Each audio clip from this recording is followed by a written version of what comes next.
For a true yogi, everything, within and without, has the purity of body, speech, mind, qualities, and activities. In a yogi's perception, there is not even a dust mote of impurity.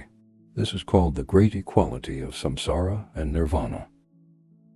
The yogi sees samsara and nirvana as great equality because they are like that. Although it might not appear like this to others, when obscurations and habitual patterns are purified, everything is seen as pure in one's own perception. The worldly experience of phenomena is called impure perception. And pure perception is the confused perception of sentient beings. For someone who only has pure perceptions, a house will be experienced as a celestial palace. In the celestial palace, there is no experience of earth, water, fire, and wind.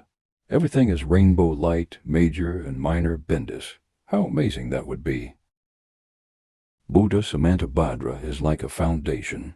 Samantabhadra is not only the foundation for the pure, but also for the impure.